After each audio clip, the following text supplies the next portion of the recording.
Good evening, good evening, good evening, good evening, and welcome to another episode of It's Worth a Discussion.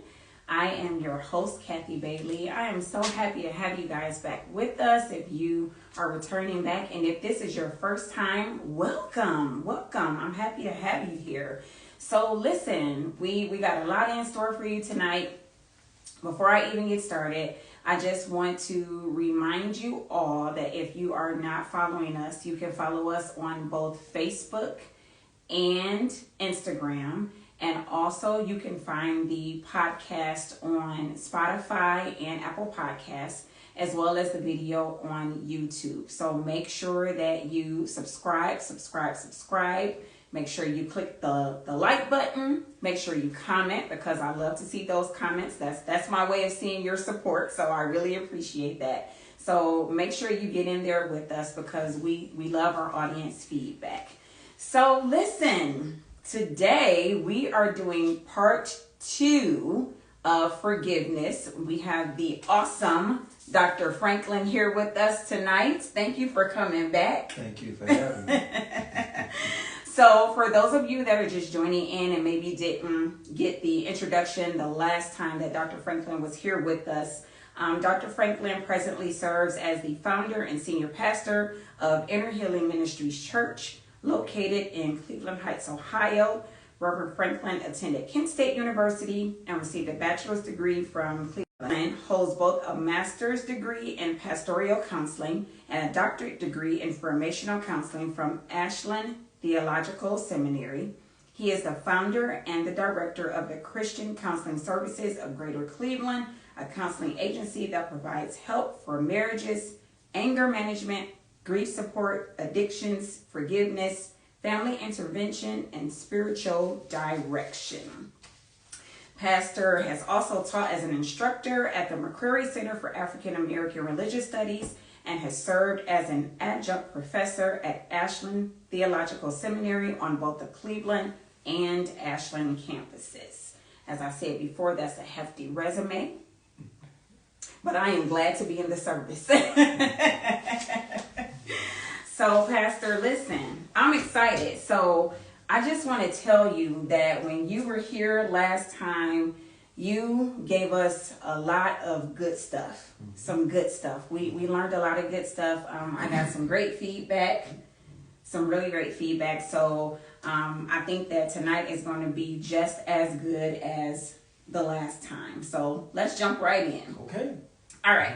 So tonight we are talking about forgiveness of self and forgiveness of God.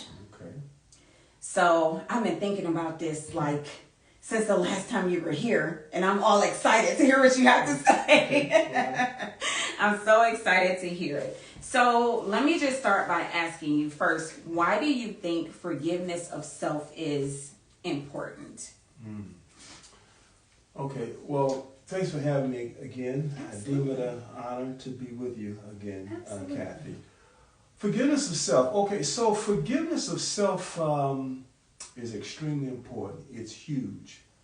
Let me say this: when we fail to forgive ourselves, we put a ceiling over our head, and we put ourselves in a prison when we fail to forgive ourselves. Because when we fail to forgive ourselves, it limits us. It limits our growth. It limits our achievement. It limits us as far as what we can do in life, because anything in our past that we have done, we hold it against ourselves. And essentially what happens, we self-sabotage ourselves from being able to move forward. So we inflict self-wounds. We self-sabotage. We create a means whereby we can't receive good things. We don't feel that we are worthy to receive good things. We don't feel that we're worthy to advance. We always want to punish ourselves.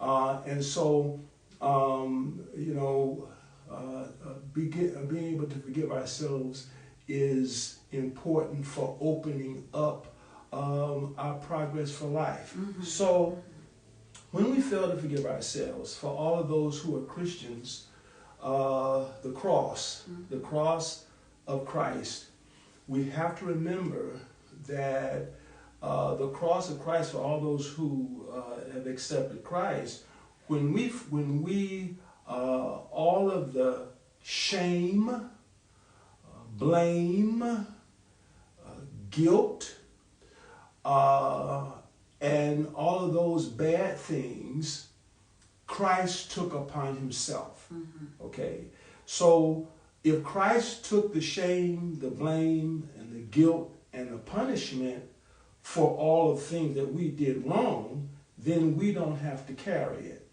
Now, one thing that we do when we don't release ourselves from that guilt, what we're essentially saying is that what Christ did was a non-effect. Mm-hmm. We're saying that that what Christ did for us didn't work. It's a non-effect. So I have to carry it. And we walk through life never achieving what we need to achieve. So we have to forgive ourselves.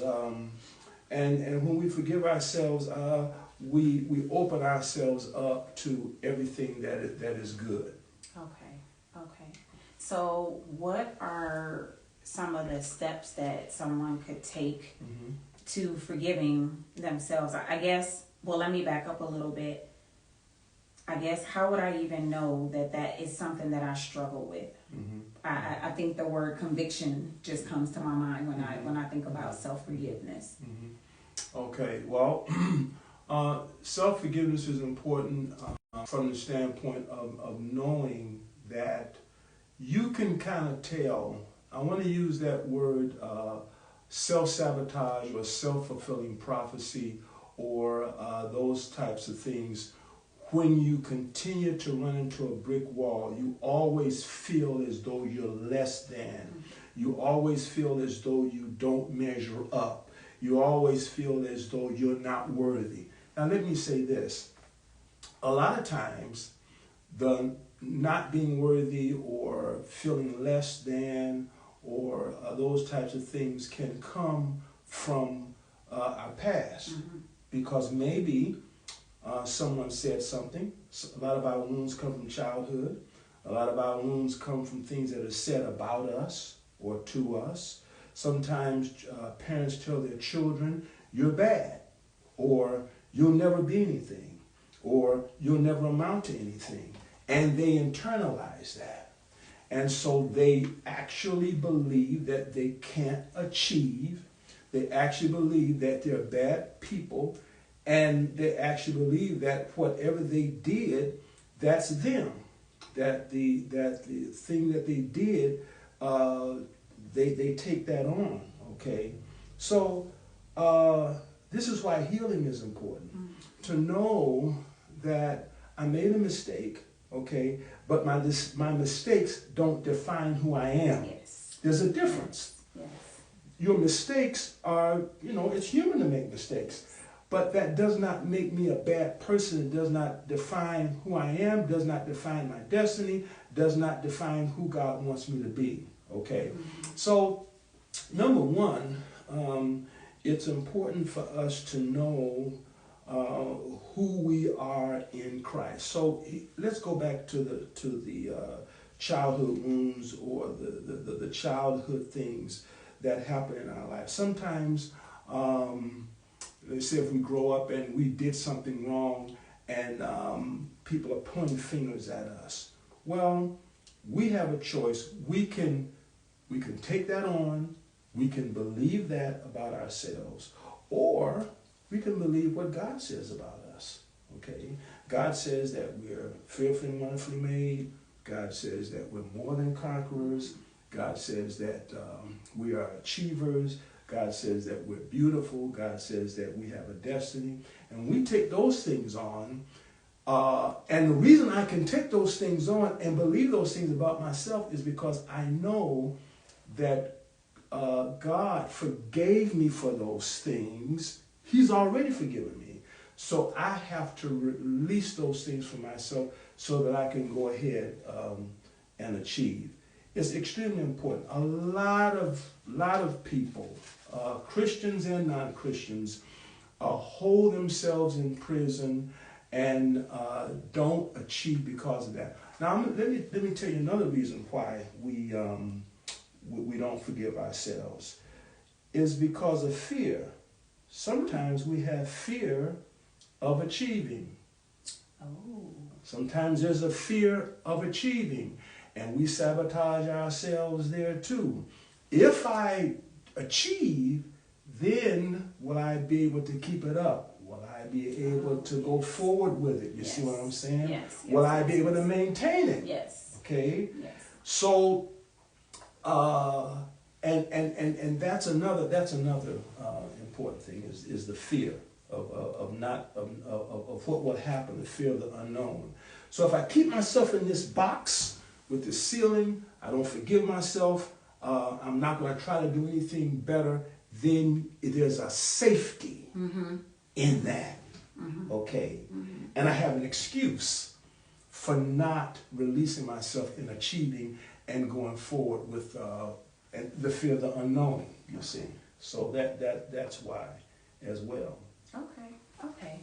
So I want to know from you, what are some of the steps that we can take to forgiving ourselves? I know for myself personally, there have been times where I've done things and I've felt that conviction, and I've said, well, I prayed about it, God forgives me, but why do I still feel crazy, and that feeling can just last forever and ever and ever and ever, even though I prayed about it and I know that God has forgiven me because that's who He is, but I'm still harboring that feeling and walking around, looking like I ate sour grapes.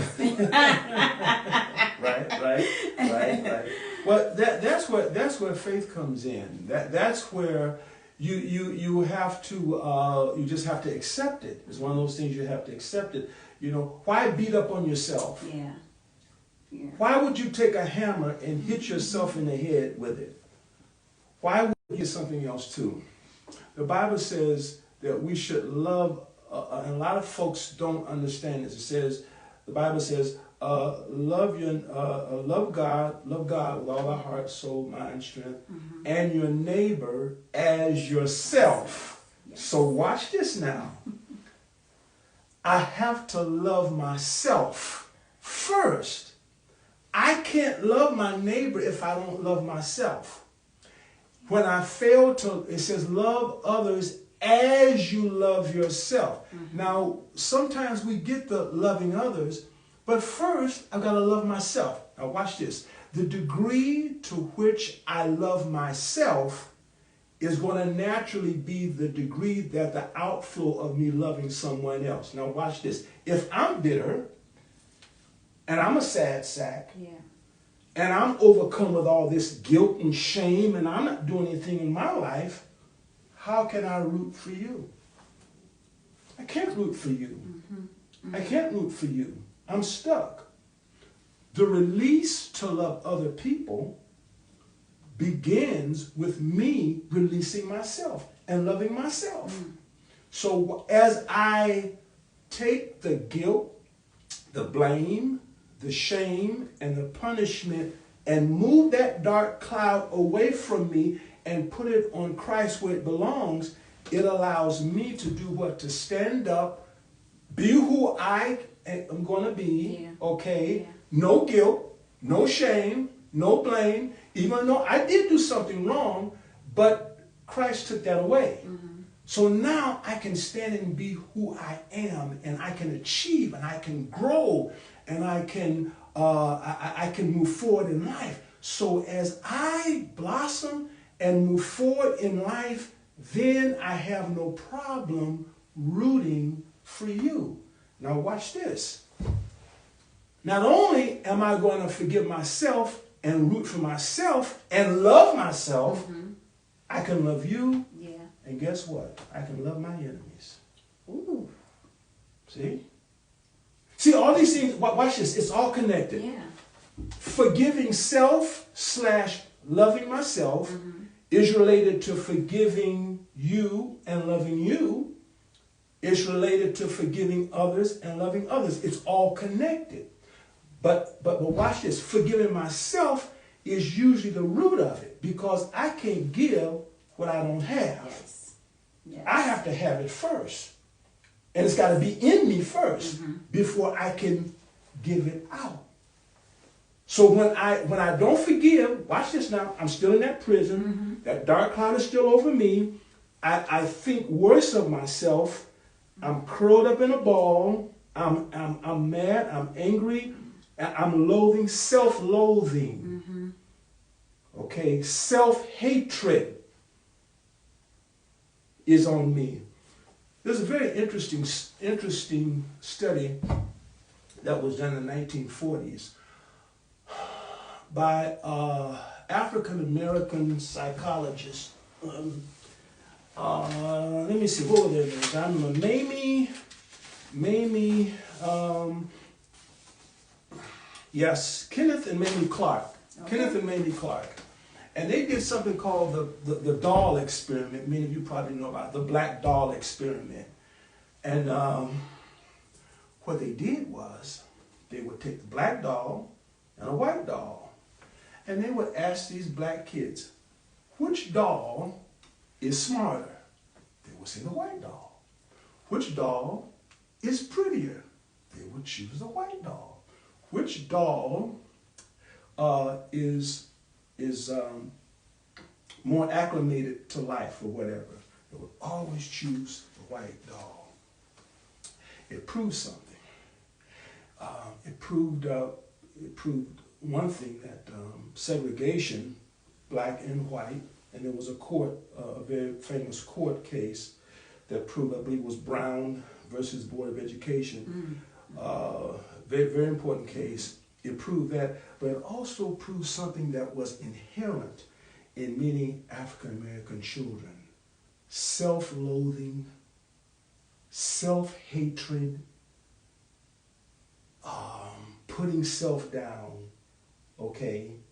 And all that's connected to not forgiving oneself or looking down upon oneself. Yes. So you got to understand this forgiveness, forgiving self, accepting self, looking at yourself positively has psychological aspects, social aspects, and emotional aspects as well. But the beginning, the root of it, starts with forgiving yourself. You see, it's all connected. It is all connected, and I really wanted us to have this conversation because more often than not, when we talk about forgiveness, we often think about someone else's offense towards us. You know what I mean? Yeah. So we don't often think about the fact that we need to forgive ourselves or the fact that how we are responding to others has something to do with how we haven't forgiven ourselves, because it sometimes comes out negatively. You know, my response towards you is negatively because I have some things going on the inside that I haven't cleaned up. Yes. It's all connected. It's all connected. If I'm not right within myself, watch this. Forgiveness of self is connected to how I view myself. Yes. How do I look at myself? Wow. Yeah. What is my image? Yeah. How do I look at myself? If I look at myself as being this rotten, terrible, no good, bad person, that's the way I see myself. So watch this. The lens by which I view you, the world, and everybody else is going to be a broken lens. I look at the world through a lens of lowliness, of depreciation, of not good enough, and my lens is broken because that's not who I am. It's a lie. We have to forgive ourselves because the way God wants us to be and what God created us to be is one thing, but if we are not on that same page, we're looking at ourselves from an entirely different vantage point, and instead of seeing the world through rose-colored glasses, we're seeing the world through a broken, fractured lens of hatred, and darkness. Wow. Yeah. And it all begins with me being able to forgive myself. A lot of folks from birth to death, they carry this enormous weight. They're like Atlas, the weight of the world, the guilt. Do you know guilt and shame and blame and brokenness and darkness and self-loathing, self-hatred? Do you know what that will do to a person? Talk about how it affects your health. Oh, God. So most physicians they automatically know that our physiological state is inextricably intermingled with our psychological state. That means that our physical health and our mental health go hand in hand. You can't separate them. Most of our ailments, digestive, nervous ailments of the nervous system, ailments of our musculoskeletal system, they're tied in with our emotions. So watch this. All of that forgiving self, right? So all of that self-hatred, self-guilt, self-loathing, where does it go? It goes into self. Okay, now watch this. When you take self-hatred and you put on top of it that we haven't forgiven other people, that's double. Not only am I hating on myself, I'm hating and I'm bitter with this other person. So then you got double. Then I'm angry with God too. Now I'm stepping out of bounds here. I'm just saying. Look at you. So that's why the world is so crazy. You hating on yourself. You hating other folk, and you mad at God. I know we ain't talked about God yet, That's okay. but so no wonder we have all the plethora of heart attacks. We have all kind of psychosomatic illnesses. We have even cancer. Oh my goodness. Even cancer is tied to this, and there are many studies that talk about this. Wow. This is huge. It goes a lot deeper than we would say it goes, but it's very huge. Our emotional health is tied together. None of this is in a vacuum. None of this happens separately. It affects other things. I think that's something that we fail to realize, though, is the effect, the domino effect. Domino, yes. The domino effect of all of this stuff, and you know how it all ties together. Right. And you know, another reason why I wanted to do this was to specifically get the healing, and so we can get an understanding of what we need to do for ourselves first. You know what I mean? So what are, like, can you give us some steps to take? Okay.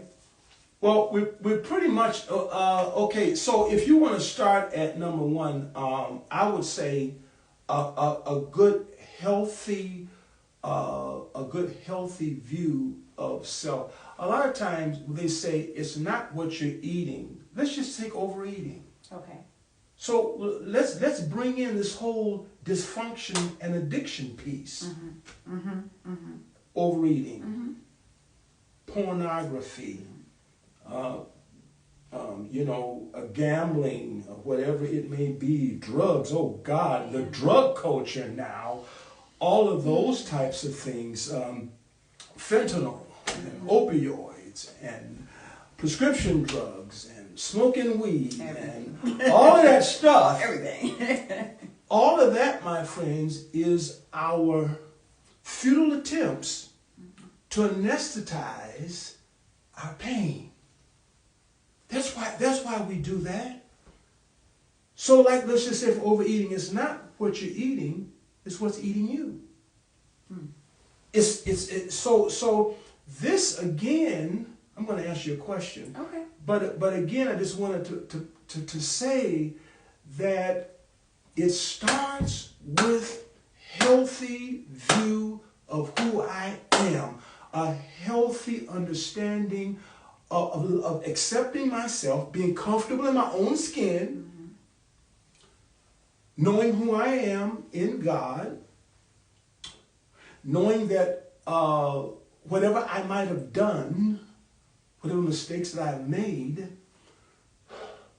I can start over again. I can have a second chance. And I don't have to live, watch this, I don't have to live under the darkness or the curse of something that I've done 5 years ago or 10 years ago. Hello, that's why Christ came. Yes. So that whatever is hovering over me, I can have a fresh start in life. So to answer your question, where does it start? It starts with a healthy view of who I am. It starts with forgiving myself, knowing that because of Christ, I can start with a clean slate in my life. I can start with a clean page in my life. I have a healthy view of self. The next step is to embrace who I really am. That I am a person made in God's image. I have gifts. I have a destiny. I have a purpose in my life. I am fearfully, wonderfully made. I can do great things. Okay. So that it will start there. And after I've forgiven myself, then we stretch that forgiveness out and others. Why? Because we've been wounded inside. By who? By a lot of people. Mom, dad, uncle, kids that was in school who made fun of you, teachers who told you you wouldn't do anything, all kinds of abuses, sexual abuse, verbal abuse, physical abuse, mental abuse, all kinds of abuses. So after I forgive myself and know who I am, then I start on a journey, and it takes a lifetime. This is nothing that's done overnight. Right. I begin to forgive other people because, as we said last time, as we forgive for the wounds, there are wounds in our life, then that means there are wounders. And the only way I can get rid of the bitterness is to forgive other people. I mean, it's flowing off of my tongue right now, and I'm saying it. It's not that easy, but you ask what the steps are, and those are some of the steps that do what? That help us to be balanced. We talk about mental health. Yeah. The stuff we're talking about today, you all who are watching, this is the essence of mental health. Yes. Right? This is it right here. Yes. This is mental health. Yes. This is psychological balance. Yes. That we're talking about here. Because a lot of times we carry all of these things. So just to kind of sum it up, forgiving self, forgiving others, and forgiving God. I know that's the next place where you're going to go. Of course. Of course. It's forgiving God. But that would be generally, I mean, there are a lot of sub-steps in there, but that I think to kind of simplify it, to be able to let go of all of the stuff that we hang on to and stop beating ourselves on the head, and then begin to forgive other people. Yes, that is so good. So, this next part about forgiving God, yes. I really wanted to dive in on this from my own personal experience. For those of you that don't know, my personal experience with needing to forgive God came about because of an experience I had with grief. I lost someone very close to me, my sister. And the day that I had to go to the place that creates the headstones to sign off on her headstone, I was actually burying my sister on top of my mother, so I had to change the headstone around and everything. And they called me in to kind of proof the headstone to see if everything was all good. And I went in there and I did my 1-2.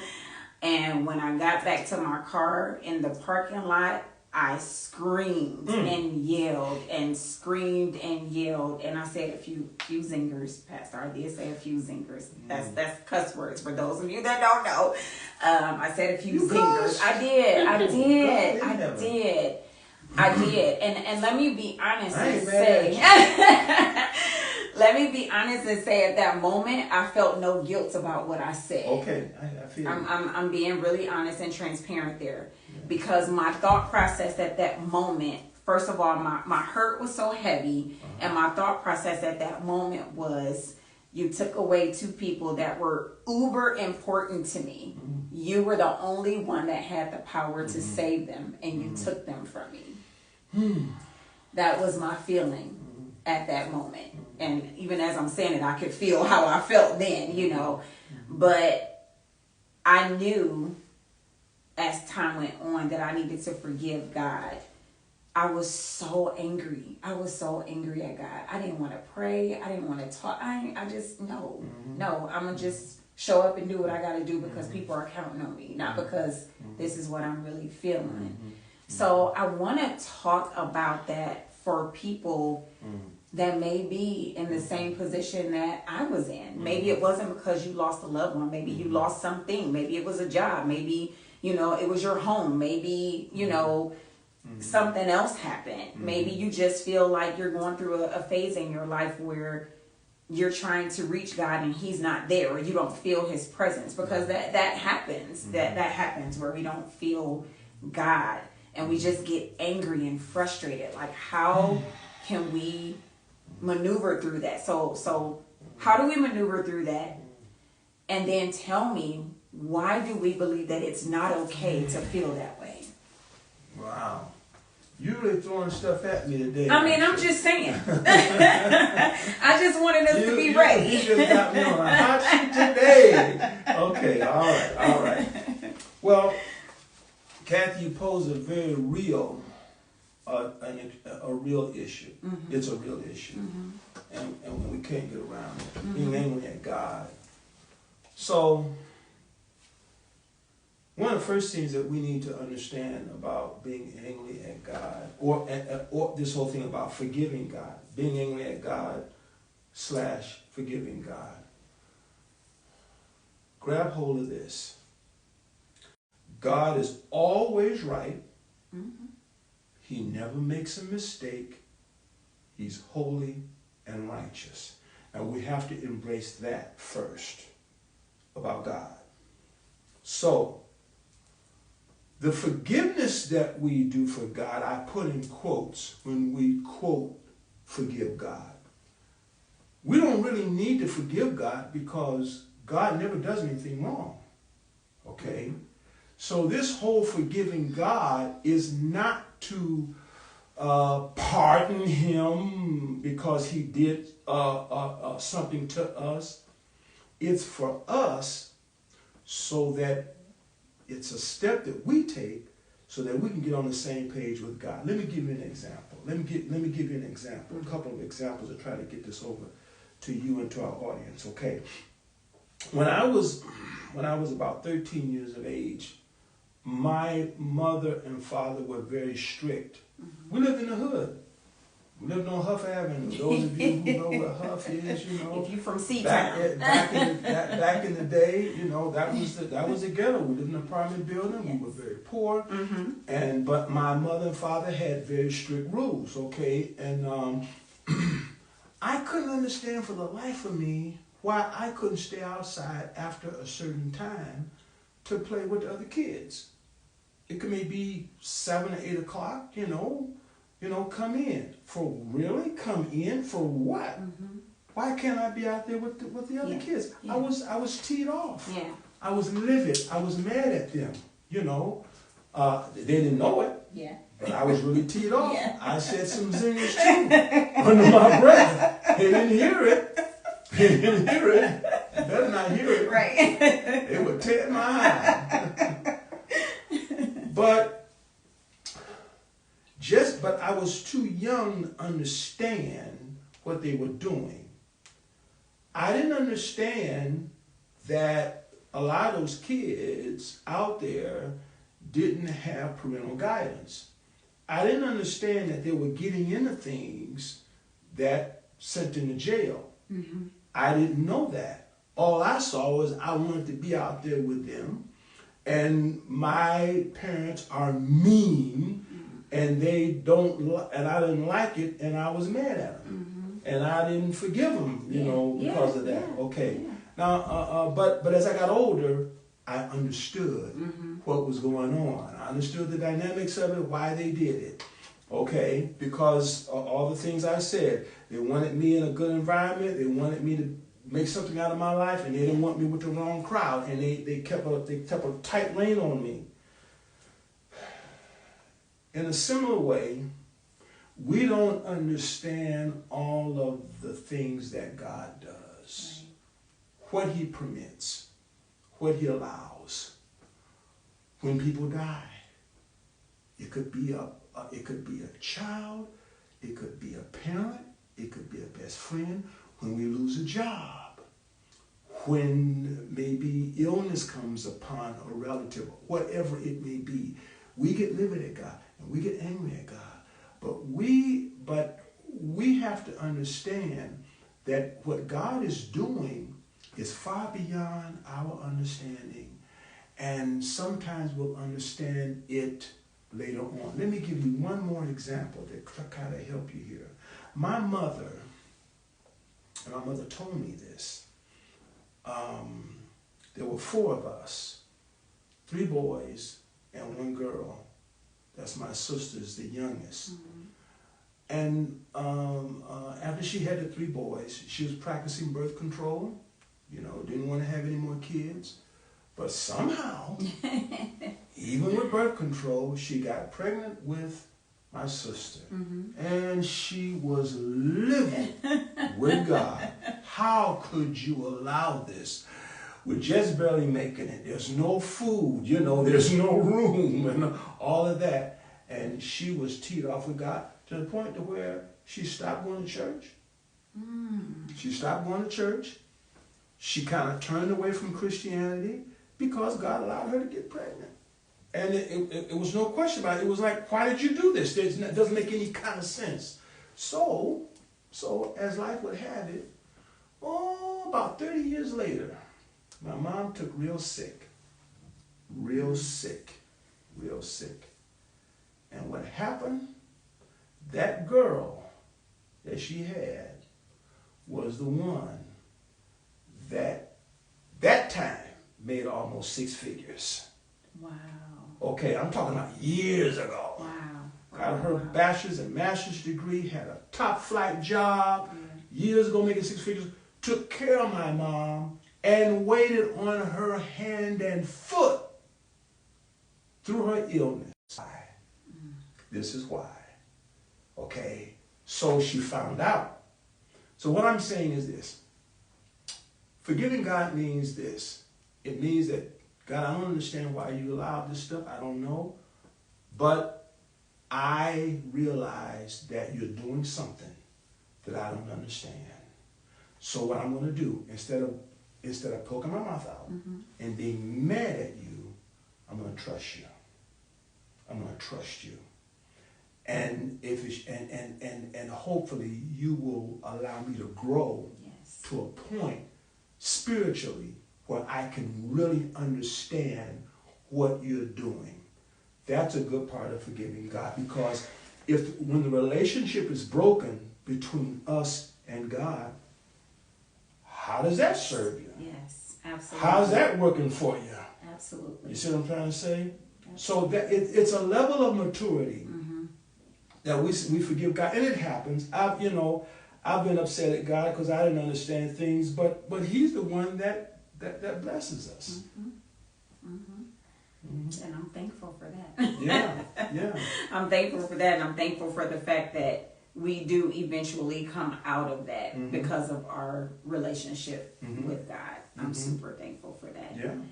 So, Pastor, thank you. Is there anything else that you want to add before we conclude? Well, we already know that we're going to have you back one more time to close out the month of March, because we want to just bring just everything, just to a point, and make sure that, we covered all of our bases, and we gave as much as we could give on this subject of forgiveness. Honestly, this is something that we could talk about until the cows come home. Yes, till the cows come home. That's right. The cows gotta come home. Because I think we'll always, that's always a subject that's going to be on the table. I know I've heard you say before, the only person that doesn't need forgiveness is someone that's never done anything. Right. That is so true. That is so true. So I will close. By saying this, is that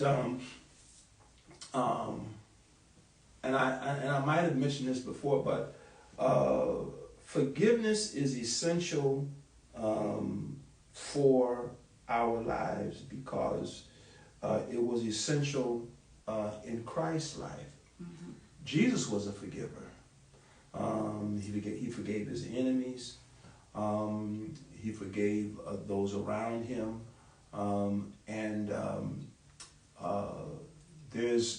Let me say this to all of you, and you may not be able to grasp it now, but there's no offense that is unforgivable. No, I don't care what it is. No matter how egregious it is.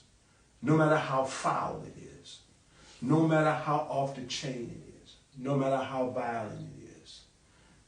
Because, and I want to leave you with this, people who fail to forgive take on the pain and the bitterness and the evil of what was done to them. And it's internalized in you, and you become a carrier. We just came out of 2 years of probably one of the most dreadful times in our nation and in the world, the coronavirus. The coronavirus started at one point in one place, and you know what? It spread throughout the whole world. Yes. Until, we had to wear masks and all of that. Evil goes from one person to the next because I do something to another person. And if that person doesn't stop it, then that person becomes an offender. And most innocent victims, become offenders. Most offenders were once innocent victims. And the only way you can stop that train of thought, or that domino effect, is that you have to forgive. When you forgive, then you stop the domino effect. And God can use you. So I just wanted to leave that with your listeners. And I'm not saying it's easy. It's not an easy thing. Right.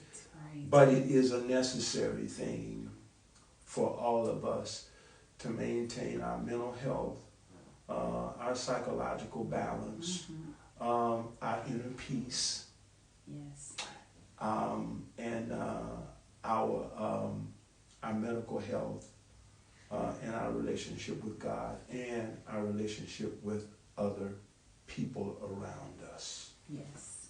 Okay, so I'll just close on that. Okay, all right. Thank you for having me. It's always a pleasure to come. It was great to have you here. Thank you for answering me. Okay. All right. Okay. So with that said, I want to thank all of you that were able to join us this evening. I hope you were able to get something great out of this, and maybe, take it back with you, or even share it with someone else that's close to you. Be back in 2 weeks on a Tuesday. He will be back in 2 weeks, so we can just wrap up the whole forgiveness piece and bring everything to a point. If you have any questions for a pastor that you would like to ask, please feel free to email them to us at iwadtalk21@gmail.com. That's iwadtalk21@gmail.com. And until next time, peace.